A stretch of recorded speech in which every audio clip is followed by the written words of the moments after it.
अस्सलाम वालेकुम। मैं हूं गुलजार मुस्तफ़ी और आप देख रहे हैं कलमकार। आज के व्लॉग में आपके साथ दो बड़ी खबरें शेयर करने जा रहा हूं। एक खबर तो इमरान खान के जीआईटी के सामने तरले मिन्नतों की है। दूसरी खबर में मैं आपको बताऊंगा कि किस तरह 9 मई के वाकयात में मुलव्वस एक भिगोड़े चूहे आदिल राजा को लंदन में उसके बिल से बाहर निकाला गया। और एक खबर institute of public health Lahore की है, जहां जाली तौर पर प्रमोट होने वाले सुप्रीडेंट मलिक मुमताज ने 6 बंदों को जालसाजी करके महकमा में भर्ती कर लिया है। इसकी तफसीलात आइंदा व्लॉग में दूंगा।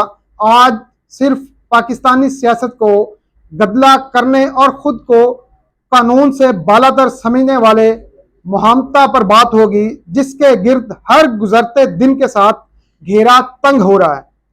इमरान खान ने जीआईटी के सामने दिए गए जवाबात में अपने पड़खच्चे खुद ही उड़ा दिए हैं और तब्दीली के कीड़े उछल उछल कर बाहर आ रहे हैं। इमरान खान डीआईजी ऑपरेशंस इस्लामाबाद के ऑफिस में जीआईटी के सामने पेश हुआ। जीआईटी ने सिर्फ 8 सवाल पूछकर इमरान खान की बोलती बंद कर दी है। सबसे पहले मिलिट्री टॉप लीडरशिप बाशमूल मेजर जनरल फैसल नसीर पर लगाए जाने वाले इल्जामात पर सवाल जवाब किए गए। जीआईटी ने सवाल पूछा कि आप टॉर्चर, नंगा करने और तशद्दुद का इल्जाम मेजर जनरल फैसल पर लगाते हैं, क्या आपके पास इससे मुतल्लिक कोई सबूत है? जवाब में इमरान खान ने बताया, मेरे पास फैसल नसीर के खिलाफ कोई सबूत नहीं, मेरी इनसे कभी मुलाकात तक नहीं हुई। यानी इमरान खान मुसलसल झूठे इल्जामात लगाकर लोगों को गुमराह करते रहे। अंदाजा लगाएं इस शख्स की ज़हनी काबिलियत का कि कहीं सुनी बात और जिसका इसे पता भी होता था कि यह सब झूठ है, इसके बावजूद ये इल्जाम और बहतान लगाना शुरू कर देता, क्योंकि यह समझता है जिसे चाहे इसकी इज्जत तार तार कर दे, क्योंकि कोई पूछने वाला नहीं था। अगर 35 पेंचर पर ही इसे रोक दिया जाता तो आज यह दिन ना देखना पड़ता। शुक्र है इमरान खान ने यह नहीं कहा कि मुझे जिन्नात ने बताया था कि हमला किसने किया है। चेयरमैन तहरीक इंसाफ इमरान खान के खिलाफ इस्लामाबाद के थाना रमना में दर्ज मुकदमा में तहकीक की गई और इन्हें एफआईआर पढ़कर सुनाई गई। और चेयरमैन पीटीआई को हसास इदारे के सीनियर अफसर का नाम लेकर बेबुनियाद इल्जामात लगाने वाले इनके क्लिप्स दिखाए गए, तो इन्होंने जीआईटी के सवाल पर वीडियो क्लिप्स की जिम्मेदारी कबूल कर ली। चेयरमैन पीटीआई ने कहा कि वीडियो में इल्जामात से मुतल्लिक इनके पास कोई सबूत नहीं है। इन्हें हसास इदारे के सीनियर अफसर ने बराए रास्त धमकी नहीं दी। इमरान खान से पूछा गया कि आपने आला फौजी अफसर पर इल्जामात क्यों लगाए, तो कहने लगे हसास इदारे के सरबराह की प्रेस कॉन्फ्रेंस के बायस इन पर इल्जामात लगाए, यानी झूठे पर खुदा की लानत।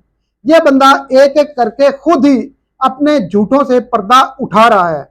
इमरान खान से जीआईटी ने पूछा कि आप डर्टी हैरी किसे कहते हैं। इस पर खान साहब ने बताया कि अस्करी हसास इदारे के सीनियर अफसर को डर्टी हैरी कहता हूं। चेयरमैन पीटीआई ने जीआईटी को कहा कि तमाम वीडियो क्लिप्स की जिम्मेदारी कबूल करते हैं। चेयरमैन पीटीआई ने जीआईटी को कहा कि मैं तमाम वीडियो क्लिप्स की जिम्मेदारी कबूल करता हूं, जिसके बाद जीआईटी हुकाम ने तमाम सवालात और उनके जवाबात पर चेयरमैन तहरीक इंसाफ से दस्तखत करा लिए।